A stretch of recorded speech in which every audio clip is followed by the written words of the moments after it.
Hello, my name is Brandon Vinall. I'm a gamer, music lover, and aspiring voice actor, and this is my apology.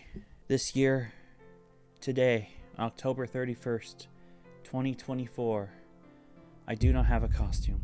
I am so sorry. This month has been so crazy when it came to real life stuff that I didn't have time to properly plan out an outfit. I was gonna be Batman, but I couldn't get all the pieces together in time for this video, and I am here to apologize deeply for this spooky video of the year.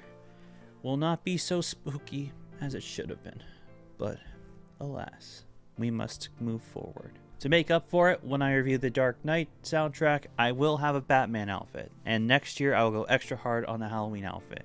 Anyways, today we are here to talk about the Five Nights at Freddy's movie soundtrack. Now, last year the Five Nights at Freddy's movie came out, and if you've been subscribed to me for that long, you will know I have actually reviewed it. I reviewed the movie, and I was wearing a Phantom of the Opera outfit while doing that, so I highly recommend you go check that out. That's when I was still calling the channel the Brandon Can Win channel, so... But in case you don't know what Five Nights at Freddy's is, do I actually need to explain it? I mean, it's one of the biggest franchises. I mean, who doesn't know? But anyways, it got so big that, of course, eventually a movie adaptation of some sort was going to come from it, and the Jim Henson Company came in and decided, hey, let's do this with Blumhouse.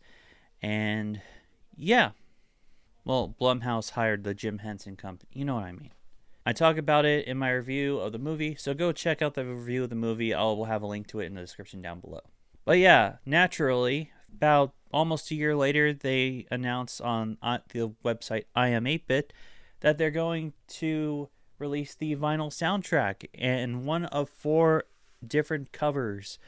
And I got the Foxy one because you didn't get to choose which cover you wanted, which was irritating. It was either get a random one or get 4 of the same album, and I was like, I'm not doing that. So this vinyl record actually comes in a beautiful Pizza Party red, as they call it, and it is beautiful. I love the color red. Red is my favorite color ever, so always getting a red disc is always appreciated for most times. Very, very beautiful. And then the label has the Freddy Fazbear logo on it, which is a nice touch. Now that we've looked at the disc, let's take a look at the actual packaging. Alrighty, so before we even get started, I want to tell you guys kind of the process of what it was like to try to get this vinyl. So when I did see it and I did purchase it, it was a pre-order, so I already had to wait like a couple months before I could get it. But the kicker is, they either sold you one with a random animatronic on it, one of the main 4. I think Chica, if you got that one, it came with a cupcake. Or you get 4 of the same vinyl, but with every animatronic. And I didn't want it that bad that I was gonna, fork over the amount to get every animatronic for the same, just one soundtrack. So I was just hoping I was either gonna get Bonnie or Freddy, and I would settle for Chica, but I got Foxy. Now, here's the thing. Foxy is actually one of my favorite animatronics.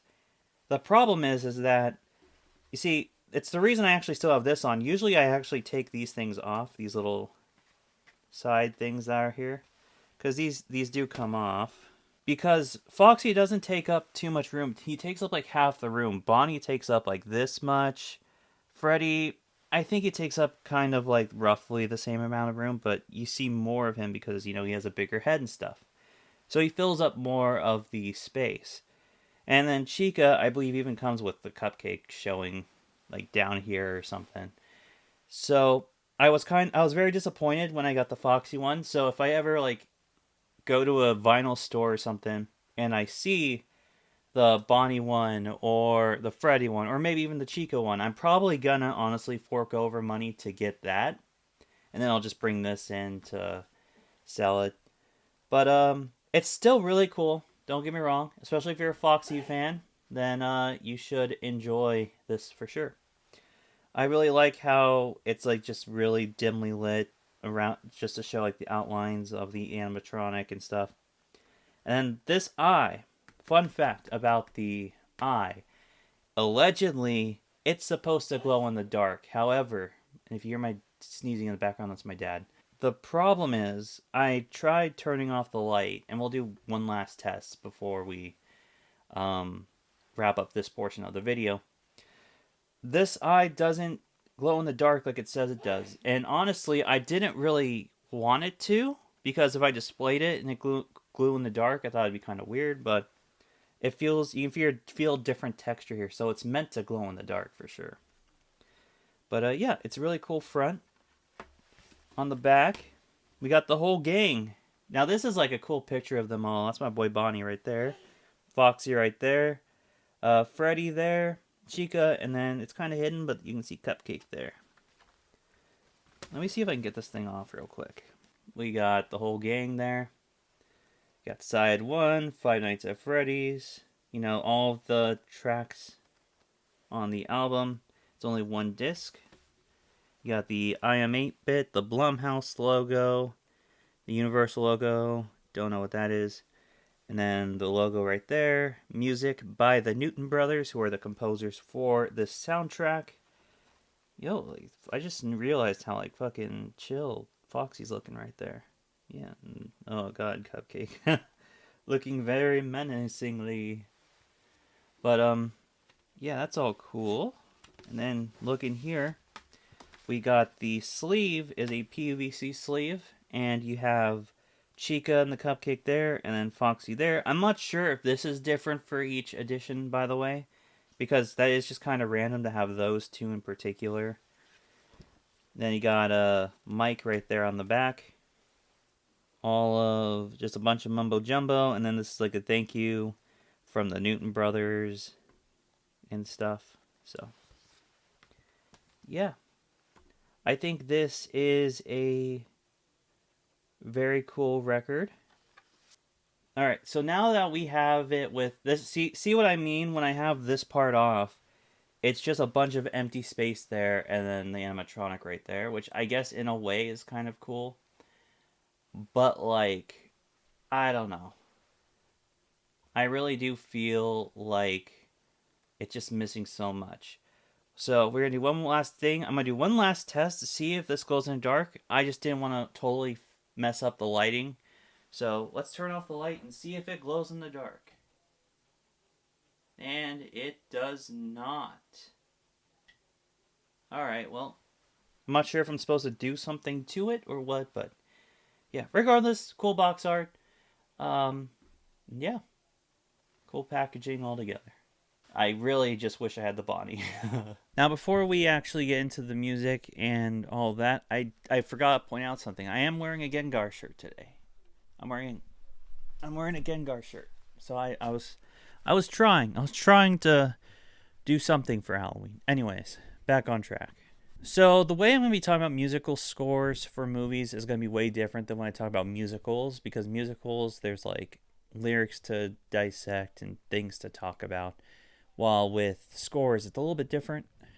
Instead of like talking about each track individually, I'm just going to kind of summarize the general vibe and like what they use for instrumentals and styles and stuff like that, instead of just going track for track what I think. So this soundtrack was composed by the Newton Brothers, and they use some interesting instrumental choices. I guess the best way to describe the music in this movie, it sounds very retro. A lot of the instrumentals sound kind of like, I don't know how to pinpoint it, kind of like 80s-esque, even though this movie takes place in the year 2000, as seen on like one of the security footage cameras.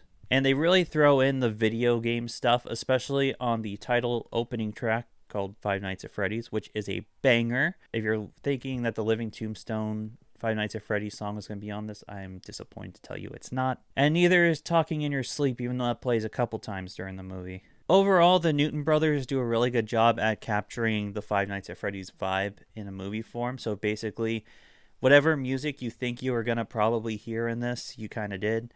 Like they used some like music box notes and stuff, some xylophone stuff going on once in a while. But the one big standout that kind of repeats itself like throughout the soundtrack kind of is this chorus of kids, and the first time you hear them is in the opening track, and they're like la la la la la la la la. And the thing is, like, it kind of comes back in future tracks, and it really brings in the mood back to like kind of the setting of the movie. Then of course you have the classic like horror ambiance in there. And one thing that I totally forgot is that, you know, when there's like a jump scare or something scary starts happening in a movie, and you get that loud violin sound. I'll give you an example from this movie. Yeah, I forgot that's technically part of the soundtrack. So when that did happen, and I was just vibing to the soundtrack, and all of a sudden I hear that, I jumped up and did in fact piss and shit myself. Okay, maybe I didn't. Maybe I was being a bit dramatic, but you know, I did not see that coming. This is the first horror movie soundtrack I've ever gotten, so. I think the only disappointing part of the song is that if you go on Spotify, there's an extra track called My Grandfather's Clock. And what that is it's the music box from Five Nights at Freddy's 2. And that plays at the very end of the final credits of the movie, which hints at Five Nights at Freddy's 2, which has been confirmed that the Five Nights at Freddy's movies are at least going to be a trilogy. So the Five Nights at Freddy's movie soundtrack, was it worth it?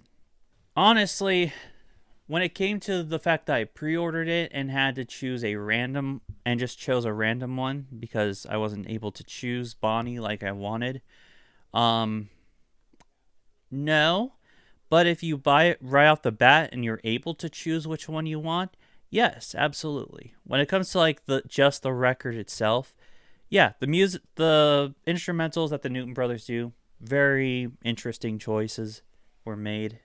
The opening theme, like I said, is a fucking banger. So, yeah, go ahead. If you like the movie, then I recommend you cop it. If you love the games and you just want something to hang on your wall, then, yeah, go ahead, get it. You might as well get the 4-pack in that case. But if you didn't like the movie, you can maybe skip this. But I think it's just a cool little thing to have. So, did you guys get the Five Nights at Freddy's movie soundtrack, and did you enjoy it? Did you enjoy the movie? Let me know in the comments down below. Let me know. And yeah, if you enjoyed this video, be sure to subscribe. Hit notification bell when you do. And yeah, so long and good night.